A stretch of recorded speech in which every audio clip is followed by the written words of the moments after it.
I'm Claire Seaton. I'm the Multimedia Coordinator at the Pulitzer Center, and I'm here to help you with any of your multimedia reporting needs. In this video, I'm going to take you through some of the options you have for your multimedia piece as part of your Pulitzer Center Student Fellowship.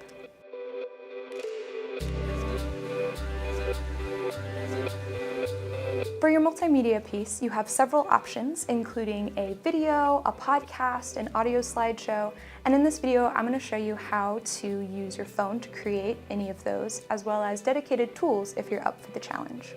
So just as you're doing your pre-reporting, think about what kind of multimedia supplements are going to best tell your story.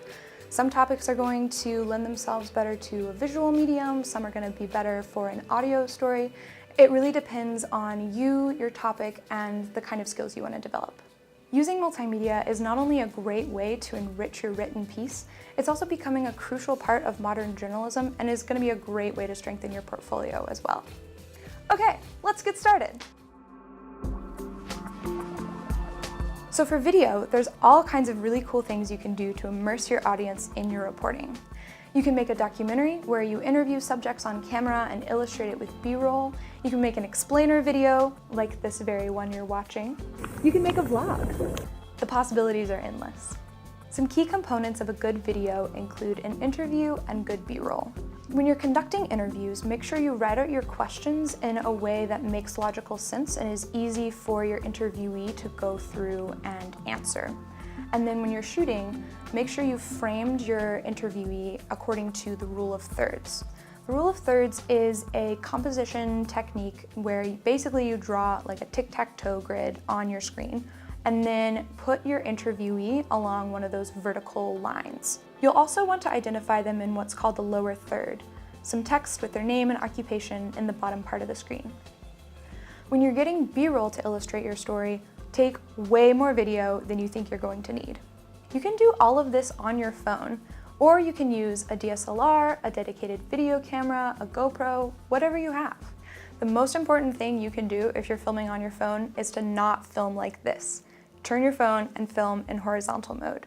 Once you have all your videos shot, you need to edit them together. You can use free software like iMovie or OpenShot, or you can use more advanced editing software like Adobe Premiere or Final Cut Pro. Premiere and Final Cut do cost money, but you can get free limited time trials of them. If an audio-only medium is going to be the best way to tell your story, definitely go for a short podcast. You can write a script explaining the topic of your reporting and record yourself, and then illustrate it with interviews and environmental sounds that you've recorded in the field, like an urban landscape, or the sound of somebody cooking, or a street performer, whatever is going to best tell your story. You can record audio on your phone with the voice memo app or an app like Anchor. You can also use an audio recorder, which is basically a microphone, a mixer, and a memory card all built into one device. To get good audio, you want to use the DIN test. You want your audio to be distraction-free, intelligible, and natural. Get the mic close to your source of audio, be it an interviewee or a rushing river. Avoid noisy or windy areas. Speak conversationally and clearly, like you're talking to a friend, and listen with headphones to hear what the microphone is picking up. Once you've got all your audio recorded, you're going to need to edit it all together into one file. You can do that with an app on your phone called Anchor, or you can use software on your computer like Audacity, Adobe Audition, or Logic Pro to string your podcast together. Audacity and Anchor are free, and while you do have to pay for Audition or Logic, you can also get free trials of those. You can think of an audio slideshow as basically a video, but with still photos instead of moving images, like an illustrated podcast.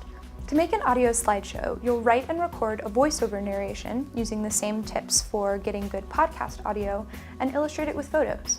You can include audio interviews with subjects, environmental sound clips, intro and outro music, anything that places your audience in your setting. You can also animate your photos using the Ken Burns effect, zooming in on the image ever so slightly to keep the audience engaged. You can take the photos and record the voiceover on your phone, or you can use a DSLR and an audio recorder, or a combination of the two, whatever works best for you. When you record your voiceover, use the same DIN test for getting good podcast audio. Write a script that sounds like a presentation rather than an article, and record it in a quiet room. As you record, think about your vocal delivery. Speak like you're talking to a friend about the subject, rather than reading in monotone from a page. An easy way to do this is to stand up and hold your script in front of you, rather than looking down and delivering your narration to the floor. Now that you've selected your photos and recorded your audio, you can use video editing software like iMovie, OpenShot, Premiere, or Final Cut to edit your audio slideshow together. Many of these editing programs have a VOICEOVER feature which lets you record your narration directly into your project. But videos, audio slideshows, and podcasts aren't the only way you can tell your story. Journalists are using really cool things like mapping, VR, data visualization, and all kinds of other multimedia tools to tell underreported stories. One really great resource is Northwestern University's Night Labs, which has free tools to tell interactive stories with timelines, maps, and graphs. Google is developing an easy-to-use animation studio to animate flyovers and drone-style sequences all in Google Earth. There are so many creative possibilities out there, and I'm really excited to see what you come up with. And that's it!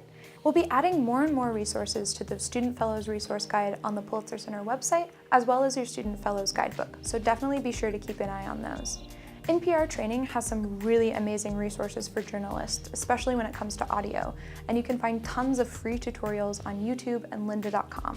And just like the best way to learn how to write is to read, the best way to learn how to produce the kinds of videos or podcasts or whatever you're trying to make is to see what's out there in the world of journalism and just consume as much of it as you can.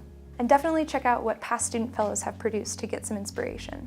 If you have any questions about how to apply these tips to your reporting project, send me an email and I'd be happy to help you figure it out. And if you watch this video and you're inspired to go out and create something entirely new, absolutely send me an email and I'd be so excited to brainstorm with you. Thanks for watching and happy media making!